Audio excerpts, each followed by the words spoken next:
Loves here, and today we're going to be looking at Massive. We're going to be looking at designing pad sounds inside of Massive. So some of the skills or ideas that go behind just making a cool pad sound. Also, here's something that we're going to be looking at specifically. I named it the Wonderful Pad.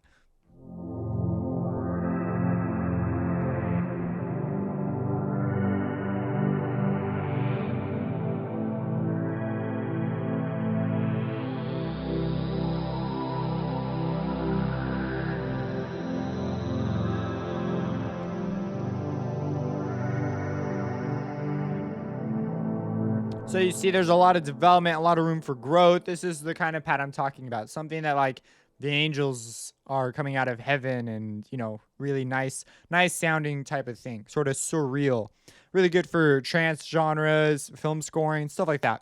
So let's go ahead and dive into the principles. So there's a couple of big principles. So the big ones are the shape of the volume. It's very important in a pad sound. You could have a much faster attack. Most of the time, though, you're going to have a long attack. So I have a long attack here. The other thing that's important is the spectrum. So what kind of a spectrum are you working with? What kind of frequencies are you going to have? I wanted to keep it pretty basic, so I stuck with a saw wave. I am using the spectrum filter here because it does some cool things. So I was like, I'm going to use the spectrum filter. Next up is shaping our harmonic content. So I went ahead and used an all-pass filter, and with the combination of the insert here, and I deliberately used this here and this there. Like I knew that I wanted to do it this way. Not that it has like any major import, but that was just something that I knew I wanted. But anyways, the overarching idea is we're shaping our spectrum. And then lastly, we're going to affect our spectrum using some reverb. I also, on the harmonic spectrum, this would be considered a spectrum move. I added in a unison here. So let's go ahead and bear it back down to some basic terms, and then we'll build our sound up. So I'm going to get rid of the reverb. I'm going to take my unison down to 1. So it's just going to play one voice. Then I'm going to turn off my all-pass filter and my insert. And we're left with our basic step. So our basic step is we've given ourselves a long attack, and we've selected. I'm also going to mute. I'm going to mute that, so that's not playing a role. Oh, well, it still will play a role because of where it's at. I'm going to leave that there. I'm sorry about this. But anyways, we have this. And you see, it's not near as pleasant, and it's got a lot of low frequencies, low mid-range frequencies that are just fighting with each other. It just doesn't sound that great. But we have the basic content that we want to use now to shape it. So I've selected, what was it? I didn't even change the waveform. I just said square saw 1 and went with this position. I believe it was default. My first intention was I wanted to use the spectrum because I said there's too much content here. I need to filter some of it out. And so I knew I wanted to use the spectrum intensity mode, which basically takes away chunks of the waveform of the harmonic spectrum until you're left with just the sine wave at the bottom. It doesn't always go all the way down to the sine wave. It depends on how much content is in the low end. But I knew I wanted to use this because I needed to thin out some of what I was having.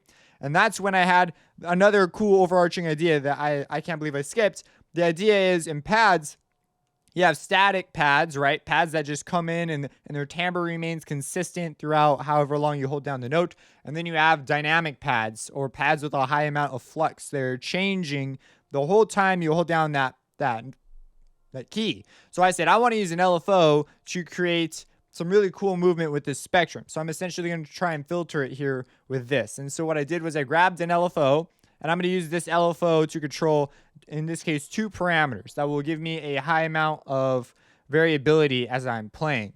And 2 parameters, I got quite a bit out of it. And so I took an LFO, and yours will by default be like this. I wanted the sine wave position or the sine wave selection, however you want to say it. My curve is a sine wave. And I wanted that because it's got this nice up and down continuous change. It's very, very, very slow. So it'll be this nice smooth movement of the parameters.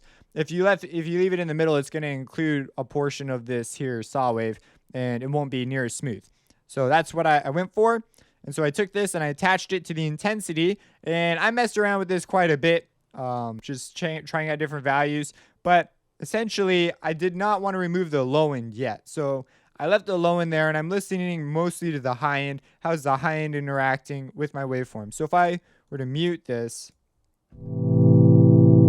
that's what I have, right? Now I'm going to unmute it.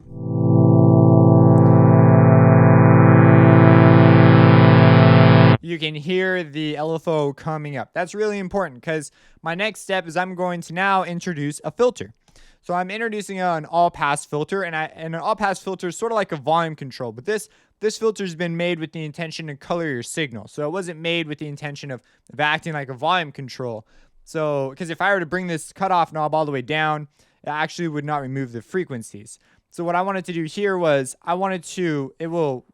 so you might be wondering now, well, what the heck does the all-pass filter do? Well, I want to remove some volume, which is what it's going to do. It'll also probably cause some phase shifts. I haven't checked, but I almost guarantee it will. And I wanted to remove some and add resonance. So it's a nice way to add some general resonance to a signal and reduce it in a more musical way, a way that sounds... I used it to introduce resonance. That was my idea. And I wanted to use this filter because I knew it wouldn't wipe out my spectrum when I gave it various moves. I didn't reduce it very much. It will reduce quite a ways because it's got its own frequency response chart and everything if you were to run signal through here and measure it. But that's besides the point. I'm adding resonance, and this is what I have after I add in the filter, this all-pass filter.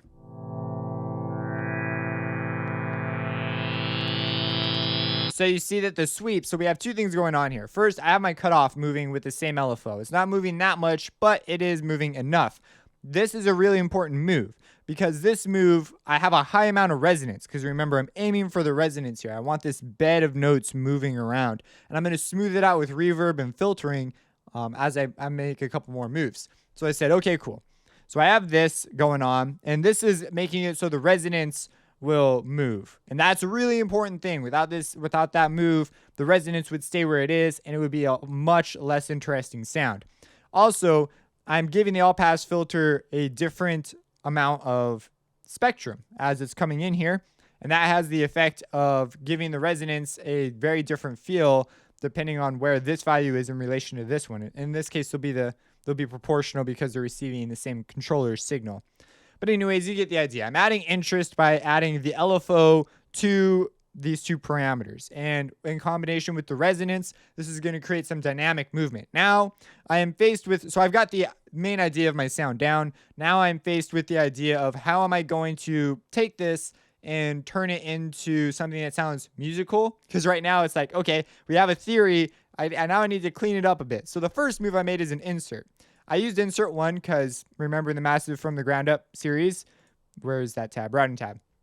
Insert 1's after filter 1. I could change this and put insert 2 up there if I wanted, but I just knew that this was there, so I grabbed insert 1 first. And then, so I wanted this first of all because it's basically a much more controlled bandpass because it's a high pass and a low pass filter combined. So that's why I wanted this here, and I wanted it after this filter. I wanted to shape the all pass. So I knew my signal flow a little bit ahead of time. So I'm also dealing with the resonance at this point in my signal chain. And you can see that is filter 1, so it goes through the filter and then the insert. So I said, okay, cool. So I go ahead and I shave off it according to this. I basically create a band pass that I just tuned according to what I thought sounded good. And you see it's way more controlled. That rumble down in the low mid is gone before. And the high end is a little more reeled in as well. Railed in. So I was like, cool. But it's still kind of like clunky. And so my next move, and this is a big move, is I'm going to come in here and I'm going to turn the unison up to 4. So this is also a pretty soft sound at this point because of all the filtering. This is going to increase the volume. And what I'm doing is I'm cloning these 4 voices. And when they come in, I'm going to introduce a pitch offset. This pitch offset will change the phasing of the signals, allowing me to achieve. So basically, it's sort of a chorus effect. And it's going to make the sound way smoother, just this phasing alone. If you want to know more about phasing, there's a video I have on my YouTube channel that talks all about phasing and the sound synth basics. And there's not all phases equal. That video will explain everything you need to know about phasing. But that's what we get. Right now, all our phases of each generated clone is the same. So now I'm going to introduce a unison spread. I'm going to take each voice and pitch it differently, and this will cause chorusing, and the phasing will occur. And lo and behold, our resonant peaks are now, they were like spiking because everything was summing at that one spot. But as soon as you have all this differentiation, as soon as you have all these differences in the phase, it causes everything to just cancel itself out, sort of find a happy medium between it all. And you can mess with this pitch cutoff quite a bit. It could sound quite detuned. I went with something that was just smooth. That was all I was looking for. So I didn't need to do a huge amount of movement here. And you see that that sounds quite nice in combination with everything. Now I need to reel it all in with some effects. So I have my stuff here. Can I enhance this sound? Would it benefit from using any sort of effects? And I was like, dude, man, bro, yeah, man, bro. It totally would. So I added some reverb. And the reverb is just a regular reverb. It's the big one. And I have these settings. I increased the size. I'm not sure if I changed the density or if that's its setting. I think it starts at the middle. I don't remember. But anyways, this is what I settled on. So I wanted a longer reverb time. So I increased the size. And you see that immediately. That's something also is we've been dealing with a sound that has not been really given the context of a space. So we're focusing entirely on elements of how we want the sound to develop and the frequencies to move around in the sound. We have not focused on now giving it a context so that your brain can say, oh, this is a sound that could potentially exist somewhere. This is a weird sound. If you heard this sound in a space, I'd like to see what was naturally creating it. But anyways, you get the idea. We've now given it a space so your brain all of a sudden has a much better idea of what to do with it, of how to take it in and understand it as a thing. And so we tend to just take these sorts of cues from a sound that has these characteristics and associate them with large spaces, because that's generally where sounds of this type occur.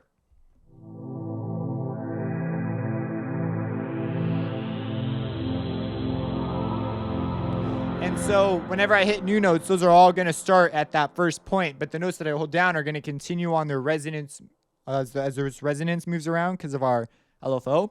Those are going to continue to ring out, and when I hit it again, they're going to start back over. So that could be a benefit or a not so beneficial to whatever it is you're trying to do. So you might come in here and change some settings about how it behaves. Maybe you don't want restart on. You want it to continue where it left off, whatever you want to do. But you get the idea. So that is how you can make a really cool pad sound with Massive. If you have any questions, let me know. Support me on Patreon. Subscribe, of course. And have a blessed day.